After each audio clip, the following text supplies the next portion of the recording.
My name is Edmund Lavier. Last night I was nothing but a trapped mouse. I had fallen into a corridor.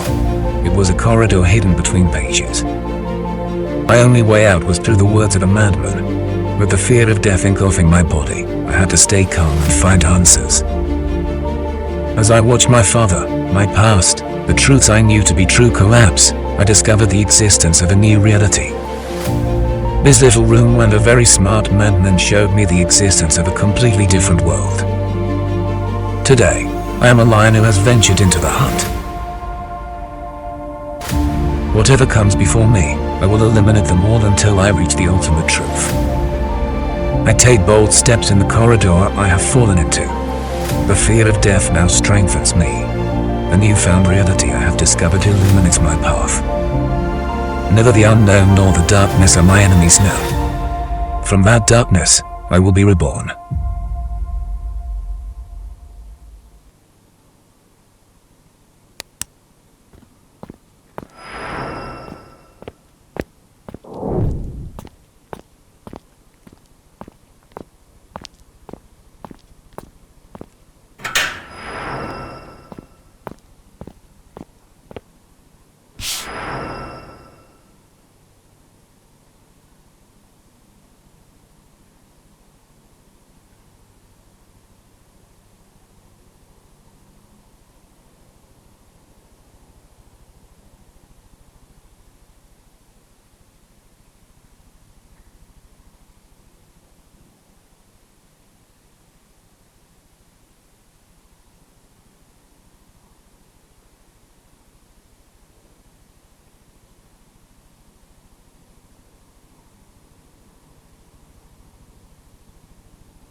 My name is Hugo Lavier.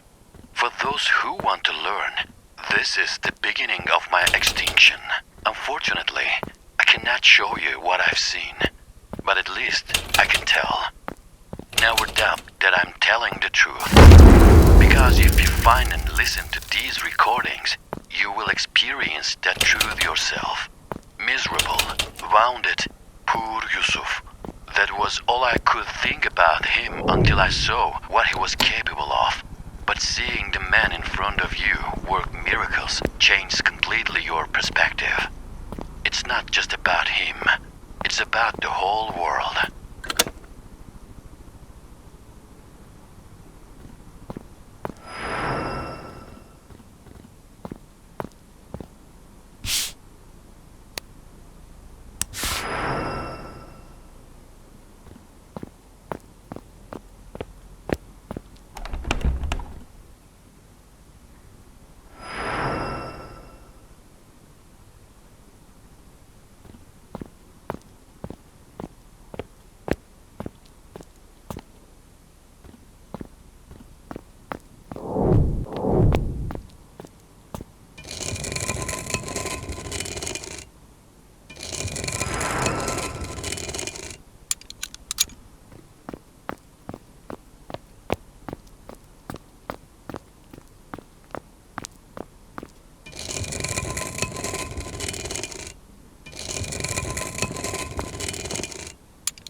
sure he can hear me? Is that so? Great then.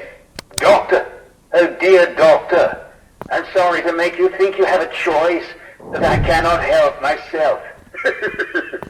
There are such events that you have to go through them whether you want to or not.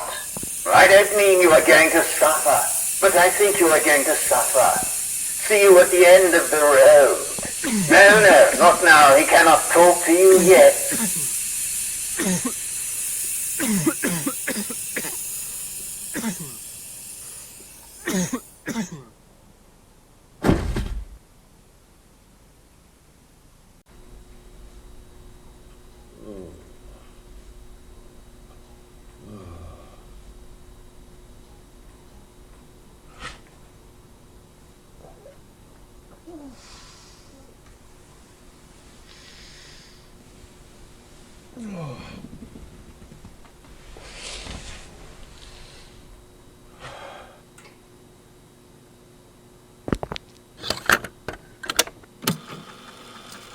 He was calling what he was holding in his hand, what he was protecting at the cost of his life as trust. It was with this trust that he had his surreal might, his miracles, as I would say. At least, that is what he told me. He was protecting it at the cost of his life because the shadow was following him. A bloody, vivid shadow.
He had a body, but neither solid walls nor locked doors were enough to stop him. I witnessed this with my own eyes as Yusuf Kamorate was slain by the shadow. That fear and horror devastated me. Even today, as I feel out these records, I'm reliving that nightmare.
echoes emanating from the shadow were like a language of the cursed lands.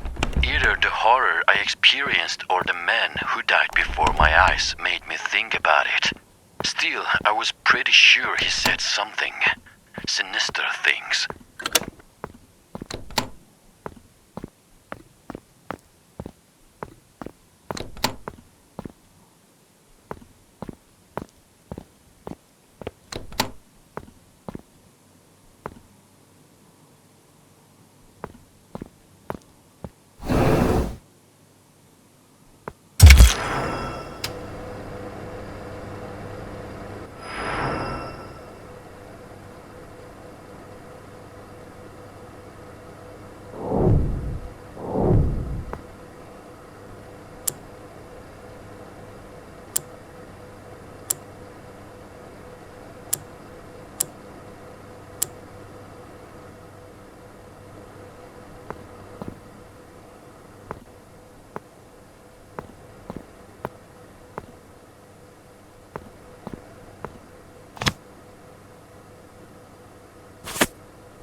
Yusuf gathered me and a few of his friends at the night we buried the comrade.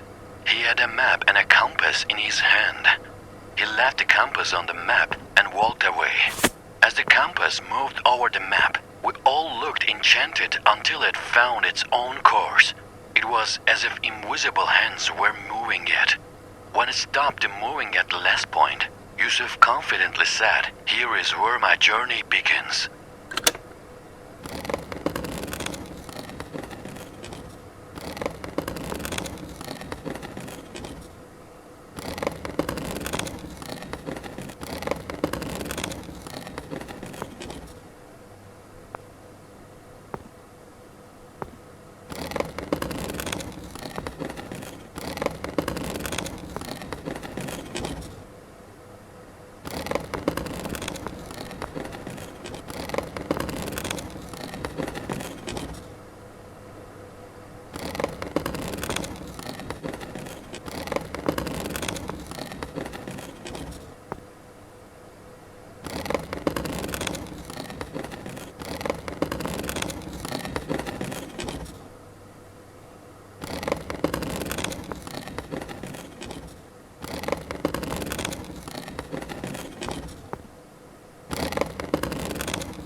I could not leave my children and follow Yusuf.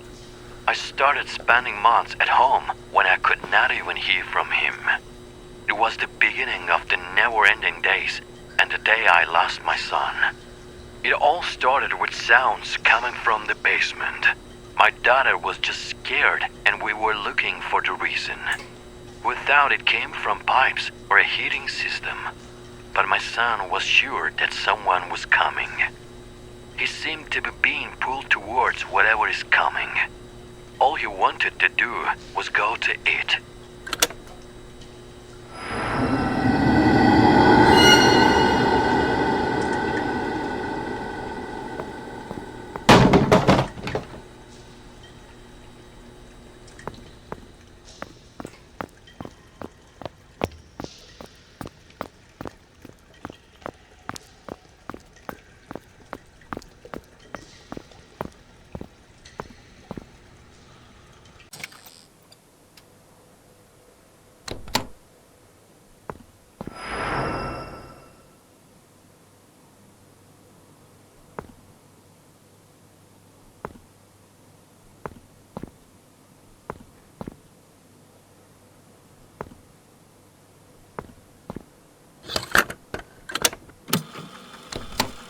I woke up to the worst day of my life with my wife's scream.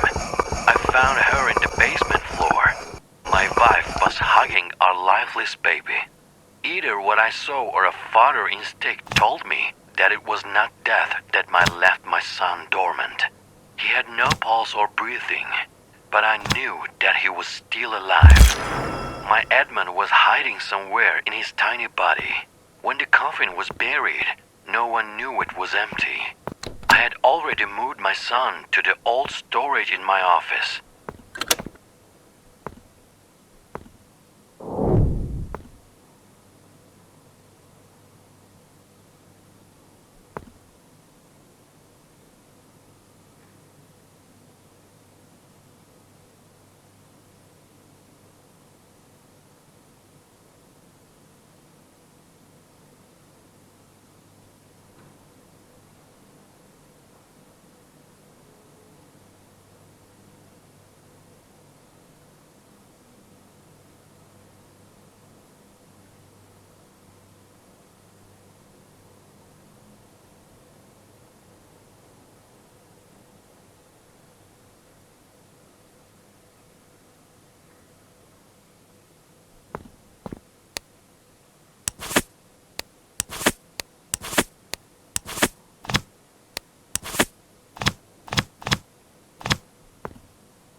I tied my son to one of the metal beds where we tied mentally unstable patients because of my fear, I think. He lay for days under a red light. It was not rotting, but it was not coming back to life either. Yusuf appeared at the door of the hospital 13 days later. Take me to him. He did not say another word. The trust, which he held tightly in his hands, bruised his fingers and his face was white. He leaned over my son. I'm sorry, my beautiful child. That's the limit of my power. The rest is up to you. You are going to get out of the hole where I'm going to put you in. His pale, cold skin darkened. Growls came out of his silent mouth. A pitch-black, ominous smoke enveloped his body, which was struck by the red light. My son, whom I loved dearly, turned into the monster who slaughtered Yusuf's comrade before my eyes. Today is the 13th day I lost my son to the unknown. And it's the last day of my days. My name is Hugo Lavier, and this is the end of my extinction.